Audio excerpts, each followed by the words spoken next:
शांति 8 मार्च 2025 की मुरली से विशेष पॉइंट। पहला पॉइंट है, मीठे बच्चे रूहानी सर्विस कर अपना और दूसरों का कल्याण करो। बाप से सच्ची दिल रखो तो बाप की दिल पर चढ़ जाएंगे। अर्थात अपने आप को आत्मा समझो और समस्त संसार की आत्माओं को भी शरीर न समझ के आत्मा समझो। सबको अपना भाई अपना परिवार मानो। सबके कल्याण की भावना रखो। फिर आपका जीवन भी सुंदर बनेगा और समस्त संसार की आत्माओं का भी जीवन सुंदर बनेगा। आप जो भी चीजें आपके पास नहीं है वो दूसरों को देना शुरू करिए। आपके जीवन में भंडारे भर जाएंगे। और जब हम ऐसी भावना रखते हैं तो हमारा कल्याण तो हो ही जाता है, साथ साथ हमारे आसपास की आत्माएं, इस संसार की आत्माओं का भी कल्याण होता है। तो आपका भाग्य कितना ऊंचा बनता होगा। और दूसरी सबसे बड़ी बात, यदि आपके जीवन में कोई भी उतार चढ़ाव आता है, कोई आपसे गलती भी हो जाती है, तो सच्चे मन से बाबा को उसे सुना दो। और यकीन मानिए, यदि आपने बाबा को उन बातों को सुना दिया तो आपको खुद ही अनुभव होगा कि सब कुछ बहुत हल्का लग रहा है। ये सबसे सुंदर तरीका है। यदि आपके पास आपके जीवन में कोई शेयर करने वाला नहीं है कोई बातें, तो ज़रूर बाबा को तो ज़रूर सुना दीजिए। आप बहुत जल्द अपने आप को उस बातों से मुक्त अनुभव करेंगे। और जब हम सच्चे मन से बाबा को बातें सुना देते हैं तो हमारा कल्याण हो जाता है, हमारा मन हल्का हो जाता है। और हमारा मन तो हल्का होता ही है, साथ साथ हम बाबा के सच्चे बच्चे बन जाते हैं, क्योंकि बाबा हमसे यही तो चाहता है कि हम कोई भी बातें उससे छुपाए नहीं। बाबा फिर हमारी परवाह करने लगता है, हमारी फिक्र करने लगता है। जब आप उसे अपना सच्चा साथी बनाकर उसके साथ ईमानदार हो जाते हो। और यदि बाबा आपका सच्चा साथी बन गया तो आपको इस जीवन में किसी और का साथ ढूंढने की आवश्यकता ही नहीं है।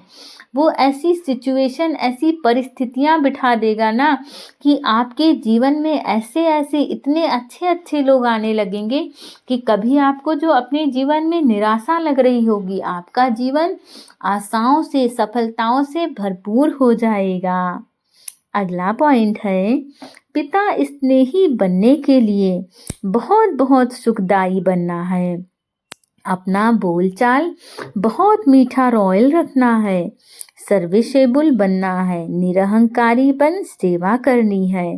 अर्थात यदि हम अपने बाबा का स्नेही बच्चा बनना चाहते हैं, वैसे तो बाबा अपने सभी बच्चों को बहुत प्यार करता है, परंतु फिर भी यदि आप बाबा के वो स्पेशल बच्चे बनना चाहते हो जो बाबा आपकी अलग से फिक्र करे, तो आपको पहली बात तो अच्छा बच्चा बनना होगा, जो जाने अनजाने भी किसी आत्मा को बिल्कुल चोट ना पहुंचाता हो। क्योंकि बाबा को ऐसे ही बच्चे पसंद है जो सबका कल्याण करते हों और उससे पहले अपने कल्याण की भावना रखते हों। हम दूसरों का कल्याण कर ही तब सकते हैं जब हम अपना कल्याण कर पाए, हमारा मन सुखी हो, हमारा मन शांत हो। हम दूसरी आत्माओं का कल्याण नहीं कर पाएंगे यदि हमारा मन शांत नहीं होगा, हमारा अंतर मन दुखी होगा तो हम दूसरी आत्माओं को दुखी पहुंचाएंगे। परंतु बाबा के ज्ञान को धारण करो, उनका बार बार मनन चिंतन करो, तो बाबा का ज्ञान इतना ताकतवर है कि आपको हमेशा गलत कर्म करने से रोकेगा। आपका अंतर मन तुरंत एक्टिव हो जाएगा और आपको तुरंत इस बात का अनुभव होगा कि आपको ऐसा नहीं करना चाहिए। इसीलिए कहते हैं बाबा की बच्चे मुरली की पॉइंट्स का मनन चिंतन करो। आप यकीन मानिए, मैं तो मनन चिंतन भी नहीं कर पाती, परंतु बस मैं रिकॉर्ड ही करती हूँ बाबा की मुरली को।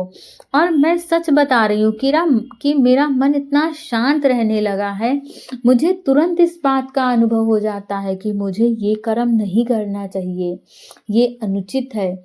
इसीलिए बाबा की मुरली को बहुत ध्यान से सुनिए और बाबा का मीठा बच्चा बनिए, रॉयल बच्चा बनिए, सर्विस करिए, अपने ज्ञान से हर आत्माओं को तृप्त करिए, सबका कल्याण करिए। करिए। निरअहंकारी बच्चा बन करके बाबा की सेवा करो। ये बात मत सोचो कि मुझे कोई वैल्यू दे। अपने अंदर किसी बात को लेके अहंकार लाना ही नहीं है, क्योंकि बाबा के बच्चे अहंकारी हो ही नहीं सकते हैं। अगला पॉइंट है, पढ़ाई और बाप को छोड़कर कभी आपघाती महापापी नहीं बनना है। मुख्य है ही रूहानी सर्विस। इस सर्विस में कभी थकना नहीं है। ज्ञान रत्नों का दान करना है, मनहूस नहीं बनना है।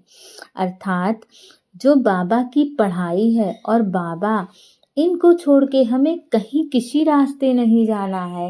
यदि हम कोई और रास्ता अपना लेते हैं अपने जीवन में, तो आप सच मानिए वो आपको कभी सही मंजिल तक नहीं लेके जाएगा। एक बाबा का ज्ञान ही है और एक बाबा ही है जो आपके जीवन का चहुमुखी विकास करते हैं। ऐसा नहीं है, इस कलयुग में और भी बहुत सारी चीजें हैं जहां आप जाके अपने जीवन की किसी समस्या से मुक्ति पा जाते हैं, परंतु बाबा का ही ज्ञान है जो आपके जीवन के हर क्षेत्र में बहुत सुंदरता का अनुभव करवाता है। आपका जीवन सुंदरता से भर देता है। आपके जीवन के हर क्षेत्र में अपनी महक फैला देता है। एक बाबा का ही ज्ञान है, इसीलिए उसे कभी नहीं छोड़ना है। रूहानी सर्विस करनी है और इस रूहानी सर्विस से कभी आपको थकना नहीं है। ज्ञान रत्नों का आपको हमेशा दान करना है, बाबा के बच्चों को सुनाना है और मनहूस नहीं बनना है। अगला पॉइंट है, सदा निज धाम और निज स्वरूप की स्मृति से उपराम न्यारे प्यारे भव। अर्थात निराकारी दुनिया और निराकारी रूप की स्मृति में ही सदा न्यारा और प्यारा बना देती है। हम हैं ही निराकारी दुनिया के वासी। यहाँ सेवा अर्थ अवतरित हुए हैं। हम इस मृत्यु लोक के हैं ही नहीं, लेकिन हम यहाँ पर अवतार लिए हैं। सिर्फ ये छोटी सी बात याद रहे हमें, तो हम उपराम हो जाएंगे। जो अवतार ना समझे गृहस्थी समझते हैं, तो गृहस्थी की गाड़ी कीचड़ में फंसी रहती है। गृहस्थी ही बोझ की स्थिति और अवतार बिल्कुल हल्का है। अवतार समझने से अपना निजी धाम, निजी स्वरूप याद रहेगा और उपराम हो जाएंगे।